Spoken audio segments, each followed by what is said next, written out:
my sons, Merry Christmas to all of you. I hope you're filled with holiday cheer, joy, spending time with loved ones, and of course, remembering who died for our sins. He's a stand-in for the other guy. But before that guy comes back, I managed to get myself a handful of Atari flashbacks. These gaming compilations are perfect gifts for the friends I don't have, especially with all the games stacked inside. It's perfect for any gamer. Just, I wish there was an easier way of doing this because, well, all of these boxes, they're taking up a lot of space. You know, on second thought, these might have been better. So today we're going to go over the compilations themselves and review them. The games will be mentioned here, but it's mainly going to be talked about in terms of historical stuff, artwork, or things that would actually make these compilations interesting and worth your time. Not so much the individual games, though they will be mentioned here and there. There will be a few anniversary titles just because I don't think I would ever talk about these again for the most part, so keep that in mind as I'm doing these reviews. There's going to be an anniversary title type of thing, but these are just kind of ones you throw on the shelf and just pretend that they didn't exist because they're either bad or no one really talks about them. For the most part, it's straightforward. There's only really 2 or 3 anniversary titles, so keep that in mind. I kind of just threw the few anniversary titles in here as a bonus. But hey, these are going to get shoved in the closet of completed games at the end of this episode anyway, so that's a plus. Gaming compilations are nothing new, easy cash grabs for a lot of companies, especially around the holiday season, especially if they're not doing anything with their IP or they're just working on bigger projects. My first introduction to compilations were the Sonic Mega and Gems collection.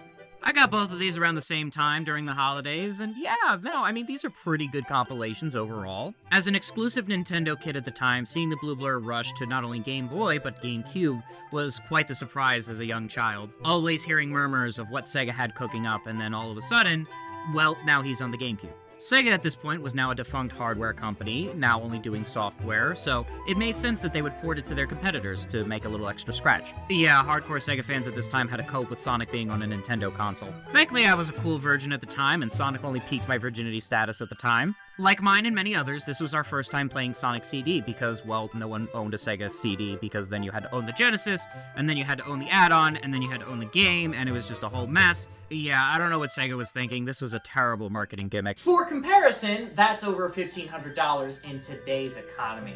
Man, boomers really sucked the wealth out of America on that one. What happened here? But anyway, this was my first time playing Sonic CD, and it just felt like a Sonic game that I hadn't had a chance to play.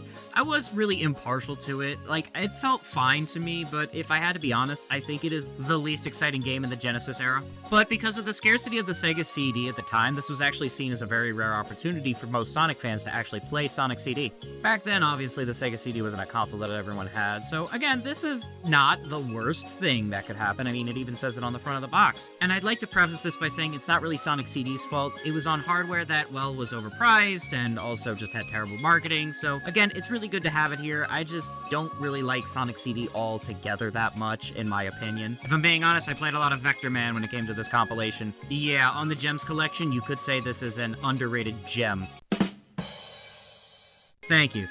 Anyway, yeah. Other than that, this game actually has a lot more to it than just Sonic CD, though. Also, this is the original version of Sonic CD ported to GameCube. This is not the Christian Whitehead version, which became the staple later on in its life. Unfortunately, finding an original CD or Gems collection is kind of one of the only few ways to play the original Sonic CD, so keep that in mind. If you're looking for the authentic Sonic CD experience, well, then get a Gems collection or just piss a lot of money on a Sega CD. But there were hidden unlockables that made this game stand out, of course.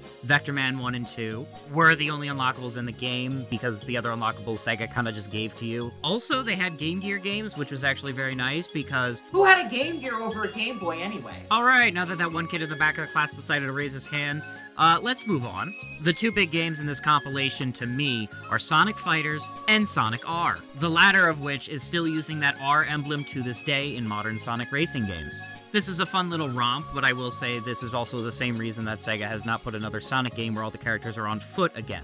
Limited tracks, limited controls, and they're very janky as well, being on the Sega Saturn, a console that no one really had in the first place. Also, the music used to be criticized, but nowadays everyone sees it as a complete bop, so win for the music, I guess.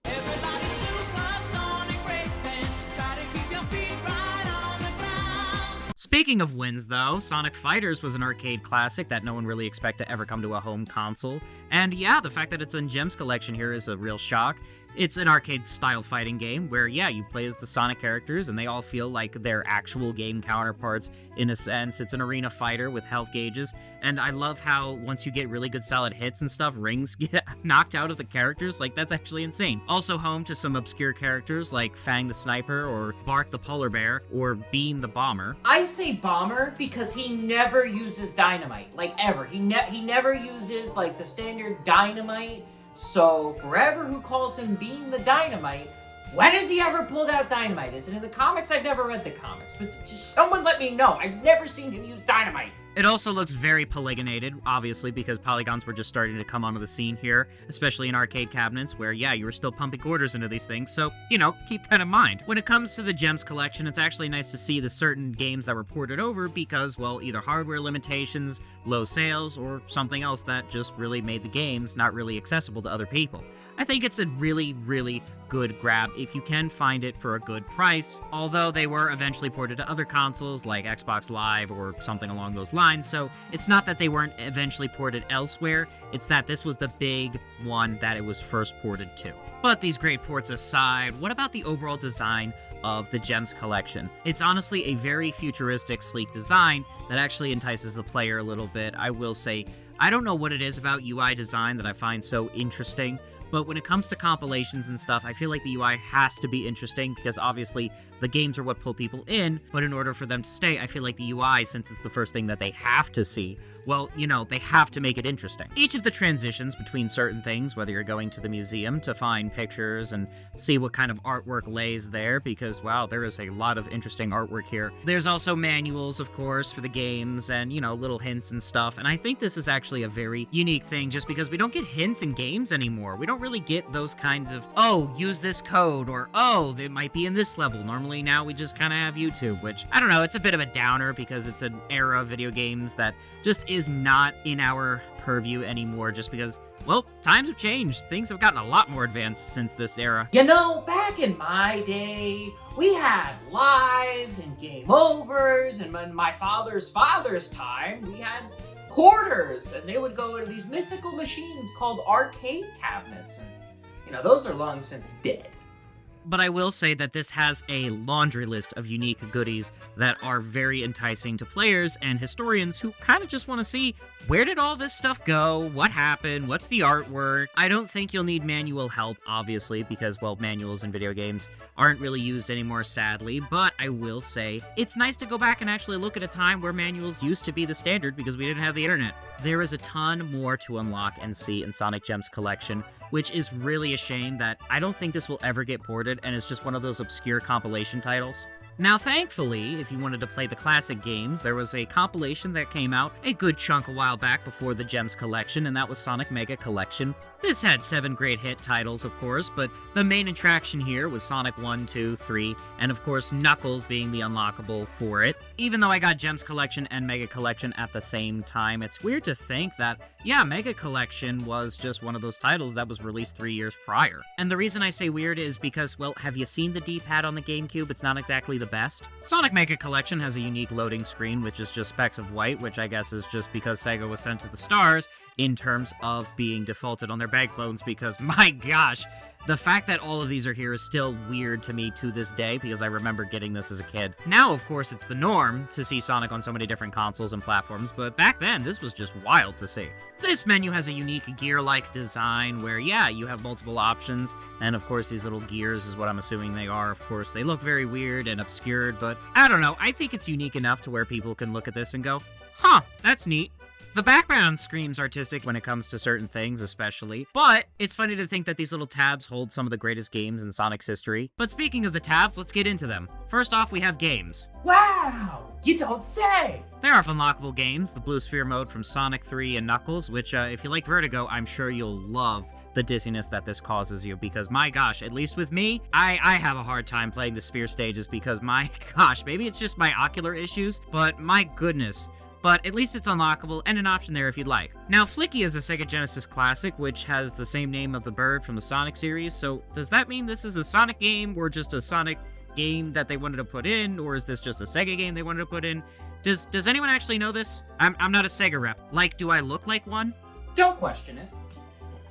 Yeah, I'm just gonna assume it's the same flickies from Sonic the Hedgehog, but other than that, next we have Rystar, Sega's take on Cool Spot, except this isn't an advertisement for Soda Pop, so yeah, this is actually a decent game that could be had here, if you like platformers, of course. Outside of Vector Man, this is actually a unique gem for anyone who has this compilation. So let's take a detour to Mega Collection Plus real quick, as the Ooze was a Japanese exclusive, along with the other game that we'll mention, but other than that, the games are mainly the same between the Japanese and the US version outside of those two, and especially the rest of those versions. It's just, there's a lot of similarities between Mega Collection Plus, and even Gems Collection using a lot of the same artwork, so it was a bit confusing of where I should just put these games, and I kind of just bunched them all together. Hope you don't mind, but, you know, for the sake of consistency, of course, I think it was just fine to mention those two games. Even though Rystar is a good game, same cannot be said for Ooze, which this is just one of those classic games where you don't know what is going on, and you don't really have any clear direction as to what to do, and even if you read the manual, you might be confused, so I don't know, this one you might just want to shelve or play out of curiosity. It's also one of those retro games that doesn't exactly have much of a fan base or an online guide, so good luck with that. Old enough to know what lives are, but I still suck at 16-bit games. Someone is gonna be pissed.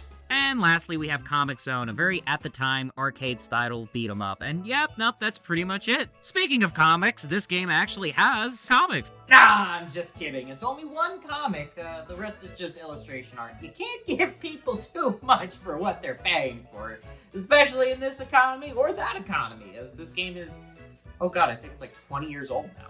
It's got some unique collection pieces here that differentiate itself from Gems Collection. I mean, some of them have a few here and there that are the same, obviously. If you copy and paste the manuals, yeah, they're going to be the same. But when it comes to unique stuff here, I think there's some artwork and stuff that just actually stands out. It also has illustrations and movies, of course. Most of these can actually be found elsewhere online. I also love these little CGI cards, and I'm assuming that most people actually haven't seen most of these extras. You know, just because no one actually owns a GameCube these days, or even has the Mega Collection, or really most of these collections, actually. For historical purposes, I'm actually glad that a lot of things are here for this game, just because, well, you know, I mean, it's not often that developers actually get to archive a lot of their stuff, at least in a public format. Most of these kind of just fall under NDA stuff, or if Sega allows them to show the public this, just because some of this stuff can definitely cause a stir, especially this one. Competition markets used to be so much fun. I also love how we have sections for Team Sonic and Team Eggman, but then we have other characters. Like, yeah, I'm pretty sure if you called any of these guys other characters to a Sonic fan, they'd throw a chili dog at you. But surprise, surprise, that's definitely not the only Sonic collection we have here. We have the Sonic Mega Collection Plus. So outside of a few Genesis and Game Gear games, the only thing of notoriety is just some pre-production stuff for Sonic Heroes with Team Sonic and Team Shadow and the intro, and that's really it. It's not bad. It's pretty good. It's just that was the Sonic game that was big at the time, so of course they had that on hand. It felt like there could have been just a little more. So yeah, this Plus is supposed to add a few bells and whistles here and change some of the things because, well, this was put on Xbox. There's not that many differences, but there's notable enough to where I actually was able to buy this dirt cheap and, you know, just talk to you guys about it. Also, the 360 has a way better D-pad anyway. Sonic Mega Collection is from my childhood, but Mega Collection Plus was something I decided to get for this channel just to see if there are any differences, and to my surprise, there's a little bit, because obviously they had to add a few things to add that little plus at the end. So far, Gems Collection has the cleanest UI, but if I had to go between the two Mega Collections, I think Mega Collections Vanilla has the better UI. Not to say that it doesn't have a unique UI, it just isn't what I would particularly call interesting to me. So, to some, if not most, Mega Collection Plus would have been the better holiday gift. And factually speaking, yeah, they're kind of true. It is better, but, you know, call it nostalgic bias on this one. I personally prefer the original. The background televisions and artwork are a unique art choice, after all. I like the slanted, unique, edgy vibe of the early 2000s here as well. Also, the Sega Genesis is kind of plastered everywhere here. In terms of uniqueness, Gems Collection actually wins out of this, I'll say, trilogy of the era, just because, well, I guess, yeah, no, it has the unique games, imported Sonic CD over, an arcade fighter, and, of course, something from the Sega Saturn. Everything else kind of just ported stuff from the Genesis era. I smell a pattern for the next 20 years. So, if I had to choose between Gems Collection and the Mega Collections,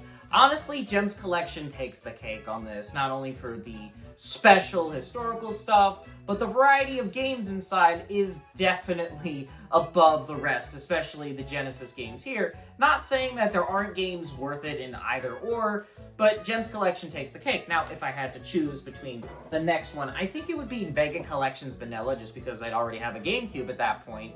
Although the only thing that would really discern me, not even historical things, is just the controls, as, you know, a D-pad from the Xbox or, you know, the PlayStation is a lot better than it was on the GameCube, but that's not really that big of an issue to me, as the GameCube had 8 directional input. So, I don't know. If you guys had to choose, let me know what you would think down below, but I think the fact that I got to talk about all 3 of these is a Christmas miracle in and of itself, and I'm very grateful that I actually get to talk to you guys about this, because, I don't know, these are just unique. And yes, I've said that word a lot in this, but I don't know, just to have all of these games and explore them a bit. I think that's something that not a lot of people get, and I think we should be a little appreciative, especially around the holidays, talking about video games, because not a lot of people get that. So, thank you all so much for watching as well. Let's continue.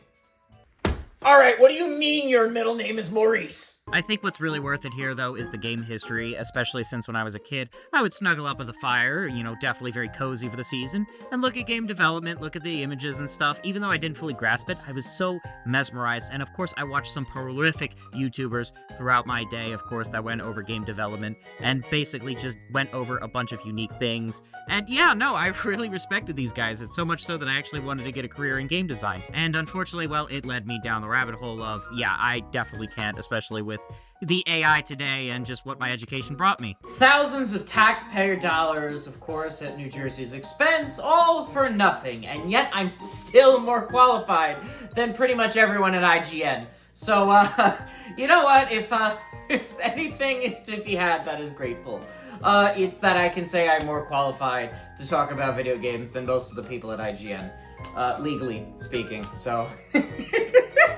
Woo!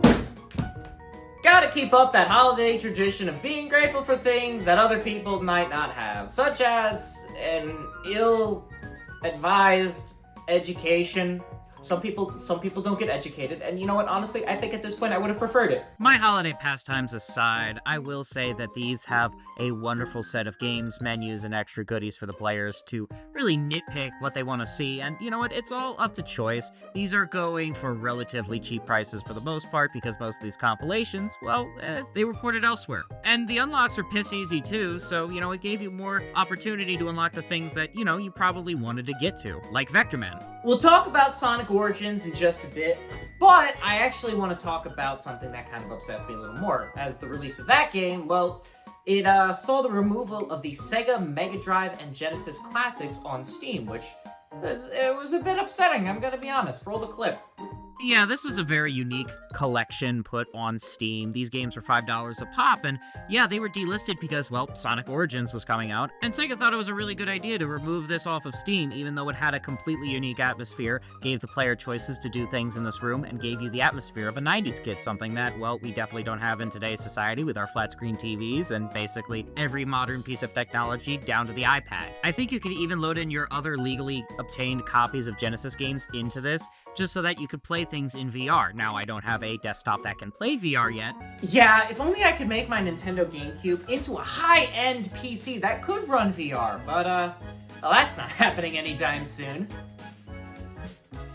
Yeah, that's never gonna happen. And also, I need a VR headset, but it's one of those things where now I'm glad that I got it before Sega decided to rip this from us, just because, well, the shop, you know, took it away, and Sonic Origins was just the next game to really rip this from us. And, you know, if I had to choose between this 90s room or what's about to happen next, honestly, I'd really like this 90s room, just because when I play games not only just for story, but for atmosphere. How do I feel when I play these games? And to be honest, well, I think this actually provided a unique way of playing games outside of just pop this into a console. But hey, getting a VR headset is going to be on my list of goals for this channel, I guess, seeing that now I actually want to play this for VR. That was your hint to subscribe, but I'm also gonna put that on my list of goals for the channel of cool things to do.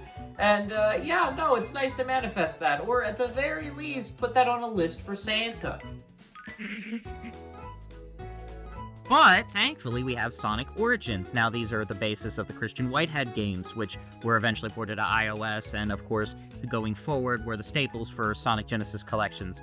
And yeah, no, I mean, I think that these are really good compilations. They also add a story mode as well, which puts them all together and ties up a lot of loose ends, like how did Sonic and Tails meet? Like, we really needed to know that, I guess. But these animations are really, really wholesome, and one thing that did surprise me is that they didn't actually reanimate the Toei versions of Sonic CD's opening, and that actually surprised me as well because, well, I guess they're timeless, but also in the same sense where they're conflicting art styles between the two. And I don't know, I just think it's funny that they were like, nah, we don't want to reanimate this. One, it's too good, and two, we probably wouldn't be able to do any better, especially with the new art style. I always wanted to reanimate this in my own art style, or close enough to the Sonic Origins art style after college, but then again, you know, I don't really see myself as much of an animator anymore, but I really hope someone does it one day. Now, I will say up until the release of Sonic Origins, digitally that being because Sonic Origins Plus was a physical release, we'll get into it in a sec, but that this really, just put the chart on screen. So, my degree is in 3D animation and game design, not business, but I'm gonna take a stab and say that this was a terrible marketing idea. Just call it a hunch. So Sonic Origins Plus is the complete package here, taking the digital front out of the equation, and it gives you an extra bag of goodies, and by bag I mean just a small little art booklet, and the DLC that definitely wasn't planned in that long little chart or anything like that. Oh, poor Amy. Yeah, Amy Rose was actually supposed to be a playable character, but because Sega decided to have a little bit of disputes in terms of what they wanted in terms of development time and stuff, and not giving the developers any room to breathe, well, that came out later. So I double-dipped my chips and got the Sonic Origins Plus, and yeah, well, it's all cohesive here. And of course, Sega really loves taking their fans for all they're worth because they did the same thing with Sonic Mania, releasing it digitally and then physically. But Sonic Origins Plus has a plethora of things besides just the story mode. It has missions and stuff like that, which basically looks like a Sonic Mario Maker of sorts, which, Sega, buddy, pal of mine. I've known you for 20 years. Boy, do I have a proposition and an idea for you. It's a crazy one, but hear me out. There's also little cards and stuff as well that you can fill out and get unique artwork, especially for either Sonic's birthday or something else like that. Yeah, no, this was actually really nice, and I will say, you know, in terms of the Plus portion of this, yeah, there was some stuff hiding behind the paywall, but if you got the disc with the Plus version, then, you know, you'd have access to a bunch of goodies in terms of music, artwork, so on and so forth, and there are manuals still here, of course. I mean, most of these compilations, if not all of them, still have the manual, so that's not really that big of a thing, but the Game Gear games here, man, do they suck! They are just terribly emulated. I don't know why or how. Like, who looked at this? I don't get it, personally. I do like the little islands, though, in this little hub world of sorts. You can kind of pick out the little characters and such, and, you know, pick out what's from each game. And, of course, you know, it was unique. Definitely not as good as some of the other things we've seen here, but it's a step in the right direction. Obviously, these 3D models are high quality compared to other things, of course. I mean, there's certainly things here that are worth it, but I don't know. I mean, that's really up to everyone else to decide. I think Origins does a fine job and gives you a collection of Sonic games that, yeah, no, they're definitely here, and they definitely run well, and they're on modern hardware. But I don't know. I just feel like because it decided to take something from us that was unique, it did put a little sour taste in my mouth. And, you know, then on top of that, we also didn't have that in Sonic X Shadow Generations, which was the Genesis controller, of course, which gave you the original Sonic 1. And I don't know. I think it's one of those things where it's like a little money hungry, but it's not egregious like other companies. So outside of a boss rush, that's pretty much it for Sonic Origins. But for my next trick, what I am going to do is pull out, hopefully, a more interesting game inside my sack.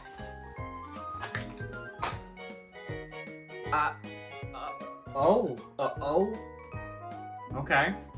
Yeah, Sonic's Ultimate Genesis Collection, sprouting the American design. They really pulled out all the stops to really tickle your fancy for that nostalgia. And I can see why this game is jam-packed with it. So in terms of pizzazz, the UI doesn't really have any of it. It's lacking, and it's just kind of a bunch of Genesis games and such, which, again, is fine, but I think it has a lot more heart here. Besides the copious amounts of games, there's actually a fun little thing. It actually tells you how difficult the game is before you get into it. You can actually see it, and yeah, I think the Genesis design that's pretty much everywhere is alright, I guess, but, I don't think I see many gaming compilations actually put, like, a difficulty meter on their retro games, seeing as most retro games are difficult, especially for modern players. Yeah, props to this game for having the most special feature out of all of the compilations that I've looked at so far, and thus far. This is actually a first. I've never had a meter where you can actually set the individual, difficulties. That's special, that's new, that's something that I have never seen before. So props to this game. Wow, that's new. It's new to me. This is the first I've ever come across this. What it lacks in design, it actually makes up for in games. Yeah, there's actually a lot of games here, even some of the ones that I mentioned previously or were in the previous titles. Comix Zone is a very good example of this. Each game also has its own cover art, along with a manual and a description, which is very nice. I will say it is a bonus, that's for sure. But where it really shines is in the developer interviews, and you actually have to unlock these. Yeah, you actually have to play the games in order to unlock the rewards, so honestly, this is a gem in and of itself because it actually rewards the player for doing things, unlike the previous ones. Also, this actually has the original Sonic 3 in it before Michael Jackson's estate decided to take the rights to the song away from Sega, or at the very least, charge them an exuberant amount of money to use these original compositions because, well, who owns this estate? It doesn't matter. Anyway, it's just kind of insane to think about it because, take a listen.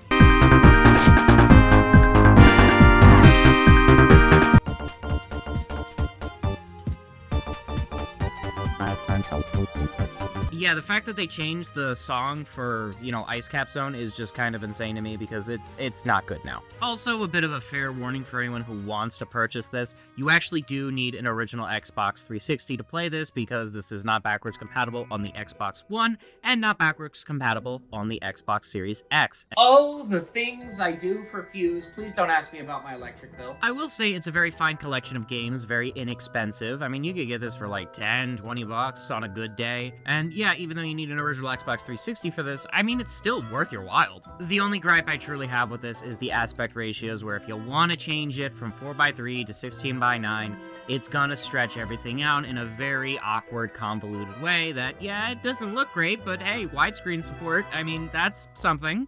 And I still can't believe that IGN gave this a 9 out of 10. That's so unlike them to give an above-average score. I would have given this an 8, but a 9. Wow, that's saying a lot because they have a history of loving Sonic. Trying to find this thing that was never really actually there. Sonic was never good. Yeah, it was a 25-year lie. Alright, I know it's not very holiday cheery of me to poke fun that much at IGN, but for the sake of this, we're just gonna move on and see what else is in my sack. And, Sega All-Star Tennis Racing? Oh! Xbox Live Arcade?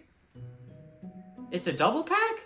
So yeah, Pac-Man World Championship came in this little, double pack, I'll call it, because it came with Sega All-Stars Tennis, which, yeah, we're actually just gonna talk about the pack that came with it. It's Xbox Live Arcade Classics, which has Pac-Man Championship, and a few other ones. But I think I got this for like 99 cents at GameStop because I really don't know how else I would have gotten this, just because it's such an obscure thing that I don't know how I would have gotten this. I'm going to be honest. I don't know when or how or why I got this, but I know it was relatively cheap to a point where I was like, you know what, I'd get it. And boy, did it become something that I truly would appreciate later down the line. It came with Uno. That was on every single Xbox 360 at one point, so hey, that's a plus right there. You also get a few extra games and goodies, which is pretty darn neat. Like a good example of this would be the Xbox 360 introduction, which I don't know why. If I already bought that console, I feel like the introduction's a little moot. And I guess this was a combo pack of sorts. I actually don't know the history on this as of making this recording, but let me know down below. What is the history with this? The coolest bit to owning this gaming piece of history, though, is the fact that it actually works with my modern Xbox Series X. Yeah, I actually was very surprised when I put this in, just to check for that backwards compatibility, and it did actually give me a plethora of games with it. So, exclusive to the Xbox 360 portion of this game is just the Xbox demo video and a few movie demo tie-ins that came with this. I wouldn't say it's really worth that much of a look, but the fact that it's backwards compatible on future Xbox consoles kind of makes me think it's a little more worth it than you think. So, I mean, it's a good grab, and, let's get back to, Pac-Man. Anyway, Pac-Man, right. Pac-Man Championships boasts a different set of challenges in the Pac-Man style, even a new neon art style to complement the age of the Xbox 360. It's a unique spin on the classic formula. Sadly, you won't get it on Xbox 360. Let me guess, another digital storefront lost to time. In terms of Pac-Man arcade styles, this is something I enjoyed playing and going back to. It's lighthearted and fun. I have to remember, though, how old Namco is. Don't worry, Atari's worse. Namco's 50th anniversary and Pac-Man's 25th. They decided to make this little collection. On the back of the box, it boasts a steep 14 games, which is a good collection to have. Once you load it up, though, there's a budget that really, it didn't really go to anything. I mean, look at just all of these wonderful arcade cabinets. I can't wait to show you the museum. Wait a darn minute. Relive your arcade years and rock out to a cool 80s soundtrack that takes you back to the glory days of arcade gaming. This time, leave your quarters at home. Anything to avoid human interaction. Yeah, this is where the game's budget went. If you couldn't tell, there's absolutely nothing here in terms of, well, anything. It's just the cabinets that kind of spin around and you can unlock a few. But the songs here come as followed. Come On Eileen by Dexy's Midnight Runners, Working for the Weekend by Loverboy, She Drives Me Crazy by Fine Young Cannibals, Talking in Your Sleep by The Romantics, and Joystick by Daz Band. Wow, talk about demonetization the game, because I can't play any of these tracks for you, and I would definitely get a copyright strike. My god, they used to actually, enjoy the things they made here. But, I mean, alright, fine. You know what, whatever. There's only this vacant room, and there are 2 arcade cabinets that just unlock Galaga 88 and Pac-Mania. But hey, look, it's a nice place, and you get all these games, and Miss Pac-Man's here because... Seriously? At games. Somehow, this wasn't the only thing Namco decided to slap on the GameCube in terms of a compilation, but unfortunately I did not get past the screen, and I have no other way to control this, so we're just gonna put this right next to my degree. But hey, that's okay, Namco didn't stop at the GameCube. Now we have Namco Museum Megamix on the Wii, which boasts 24 games. Oh, what a tongue twister, yay! So these classic Namco games on the box are, here and accounted for, but the thing that I'm really interested in is these 6 new remix games. You know, on the back of that box that I just threw out, that actually sounds like those Pac-Man arrangements that I didn't really get a chance to look at for that compilation, so, I guess Namco really isn't a stranger to remaking their games. Yeah, even though we didn't get to look at it, yeah, Namco decides to remix Pac-Man and basically any of its other classic games whenever the hell they feel like it. And, that's not entirely the case here. I mean, sure, Pac-and-Roll remix. It kind of reminds me of Super Monkey Ball, a game franchise I refuse to touch again, because dang it, there's that Vertigo again. Oh, well, I've been sitting for a while. I think it's good to stand up and stretch. Ow. In Pac-Man fashion, though, you roll around collecting dots and eating ghosts that aren't really, that hard to beat, and there aren't many levels either, so you'll get some mild amusement out of this, but, don't expect anything crazy. And that goes for the rest of these remixes, and I'm gonna be completely honest, this seems more like a tech demo and a proof of concept than anything that's actually stable. They kinda just stitched a bunch of demos together and decided to call it a game. Starting with Pac-Moto, it's a game where you just bump off these walls and try to win, and, there are power-ups and stuff, of course, and you get them, and you never feel like they were needed in the first place for the most part, especially because in the beginning, they're kind of piss-poor easy, and, it wasn't until the first boss where I felt like I needed a power-up. It's pretty generous when you die, though. I mean, the boss still has its damage from the life and such, so I don't know, and I think you get to keep the power-up, too, just because, why not, I guess? Either way, his health and everything is just, I don't get it. I don't know why. This is so easy, it's just weird to me. I'm moving on. Grovdo Remix. This is literally just combat for Atari with Pac-Man shoved onto it. I don't really know what else needs to be said here. It's not really that entertaining. It's alright, I guess. Rally X Remix, and the first few minutes were just kind of really unbearable because I would move, and I thought it was my nunchuck at first, and I would move right or left, and it automatically just decided to crash me into, a wall or whatever, and then I get this warning with this screeching like nails on chalkboard sound. Okay, so I have more than one nunchuck. I kind of just think it's the game, but I don't know if it's my copy or not. But I do have more than one nunchuck, and they both work with other games. So I'm starting to think it's just the game. Gator Panic Remix, and this is just Hungry Hungry Hippos with Pac-Man and motion controls. I don't really know what else to say here because, well, it's kind of obvious. Yeah, to say this is forced waggle tech is an understatement. Gallagher Remix, though, oh my gosh, look, I only played the 3 stages of this, and oh my gosh, it's already turning out to be terrible, and kind of just like you're on rails and shooting with the Wii's motion controls, and it is so disorienting. And I think this is just my ocular vision. I'm sure someone decided to 100% complete this, but man, this is just not for me. Oh, I think I'm just gonna lay here for a second. Well, I didn't unlock anything that seemed special in this remix, so the only good thing so far has been this hub world that you can kind of play around with. So let's check the arcade, and yep, it's an arcade, and I mean, there's nothing special here. It just shows you controls and whatnot, and I don't know, again, this is just something that does not seem like there was that much effort, and they really wanted to put more effort into the tech demos I just went over, just to see what kind of proof of concept they could make for a game, which, is kind of fine, I guess, but I don't know, it just seemed kind of lame. So out of all the games, this one was kind of the weakest link. I mean, again, technical issues aside, but you know what, let's see if this one is any better. Yeah, the sequel to a game that I got in the most laughable combo pack I've ever seen in my life. I have seriously no idea who thought of this. It's just such a weird combo pack. You either pick Pac-Man, Galaga, or Dig Dug in the arcade series, with the Championship 2 Edition games being just another option. The Championship Editions add new rules to these versions of certain games, so for example, Pac-Man, it actually makes you go through this weird mandatory tutorial before you actually get to the adventure mode. But the gameplay-wise, you can bump into ghosts, use bombs for shortcuts, or wake up a ghost. I don't think I care too much about this because I will admit the dynamic on punching ghosts was just soothing enough. I don't know why there needs to be so much here. I also really don't care for the bosses in this style either. I mean, sure, it's nice and satisfying, but I, again, believe Pac-Man at its core is just getting a high score because the game didn't need that much to be good. I don't know, the game didn't strike my fancy. The game isn't bad for people who want an extra thick layer of Pac-Man, but if the adventure mode is anything like the gameplay I played for the tutorial, I think I've gotten enough out of this because I've already gotten enough motion sickness from the Blue Spheres, and of course the Pac-Man without limbs on Wii. So yeah, there's that vertigo again.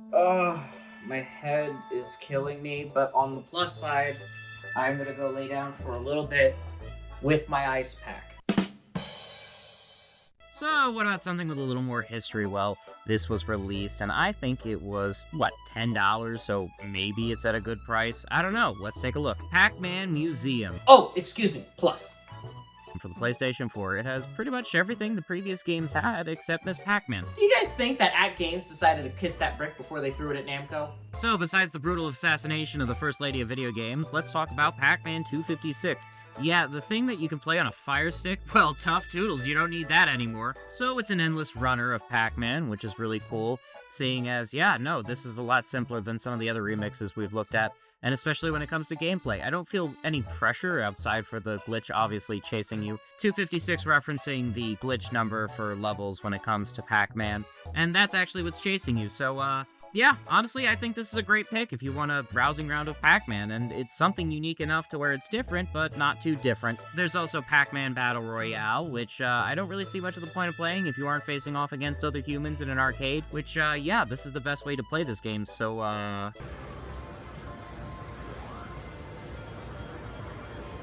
Well, this actually takes place inside an arcade. You make yourself, so yeah, you could decorate it with the coins you get and get these little figures at a gachapon machine. Furniture for those arrangements that you just want to sit down and relax in, or you can just, vibe out to the music that you get by playing this game. Also, some games you have to unlock by playing other games, so it's very rewarding for the player to come back over and over again versus most of the other ones we've seen here that kind of just give you everything from the start. There are also missions you can do in these games instead of just blindly playing, giving the player more direction on a task that they would normally not do on their own, or that they would eventually hit, just maybe taking them a lot longer. and then this way they can grab more goodies and obviously make their arcade cooler, because why not? Honestly though, I really like these little minifigures, but it's like this bite-sized Animal Crossing thing that I really normally wouldn't care about, because I'm not really a big fan of Animal Crossing, as, well, my island definitely still has a ton of weeds on it, but I really hope that's more of a compliment to this game. It made a bite-sized version of something in a genre that I don't really like, and yet for some reason, I actually like it here. I don't know, I'm just not really a big Sims guy. Like, if I just wanted to play Life, I would just, well, dishes are done. Trash is taken out. I believe in many conspiracy theories in life, like Hollywood has always trained us to fight zombies just in case of a zombie apocalypse through movies, games, and other media. And the second thing is that Atari really wants to remind you that they nearly killed the video game industry as a whole. They do this a lot. Oh, look, they're triplets. Yeah, Atari finally decided to take these big boxes of Atari games and compile them into one big compilation, or should I say 3, because yeah, there's 150 games here. Yeah, I'm so glad I'm not doing a video on all these big boxes, because oh my gosh, that would not only take so long, seeing as they have so many of these godforsaken things. Like, I don't even know how many there are, I just know that there's more than 20, and yeah, that's actually ridiculous to think about. So, I'm in a giving mood. I'm gonna open up my Bible to a random passage, whatever the number is, that's the amount of likes I'm gonna do for the Atari flashback games. So, wish me luck. Jeremiah 49:22. Well, it's 4,922. That's the amount of likes. I don't... But anyway, who are these produced by? Let's see here. They have Atari, Code Mystics, and... At this point, at Games, just give Namco the rights. Like, what are you doing with Miss Pac-Man, except holding it over their head like a carrot? Just grow up. You know, at this point, it almost makes me miss cancel culture, because it's the only good thing that this company has. At this point, At Games just needs to give Namco the royalties at this point, because what else is their company doing? Anyway, Atari Flashback Volume 1, you start it up, and you're met with a page of arcade classics, Pong, Centipede, etc. There's also ones that I haven't heard of before, like Atari Liberation Force. There's also 3 pages of games with top-down views of what games, names, and Atari's cartridges there are. These ones actually have manuals as well to them, which is nice to see that you got scans for these, seeing as some of the Atari game boxes are actually more expensive than some of the games they should have been packaged with. It's actually very interesting to think about. But yeah, again, it's nice to see that they actually got scans for these old Atari games for their manuals and such, even though really Atari games don't have anything of value when it comes to gameplay for the most part. I mean, at least by today's standards, of course. Also, it's not exactly hard to emulate Atari games on a PlayStation 5 emulating a PlayStation 4 game. Well, At Games did have a hand in it. I mean, look at the boxes here with a nice little glow effect. Sure. What's really cool is this little console pop-up that tells you the controls and layout for stuff, which Atari didn't really have much other than one stick and a button, so I guess a win is a win for aesthetic. Thank you so much for coming to me in your time of need again, and I know it's the holidays, but you said it was Atari? Yeah. Was it bad? No. So then, what's the problem? At Games helped produce it. Okay, you might need to see someone else. That's, not gonna be covered by your insurance. I don't know, maybe Volume 2 has something a little better. So it has Asteroid. Uh-huh, and? Honestly, never heard of any of these other Atari games. Oh. Like, it has chess, checkers, and pinball, but like, do you want a reward? I have a cooler chessboard at home, just no one to play with. It's the same format repeated. Fine, okay, the manuals are still here, and there's like some kind of online ranking, which, okay, that's interesting. I don't know why they put that in these games, but I don't know, I still feel a little bit dirty buying it. So, let's try and do that a third time.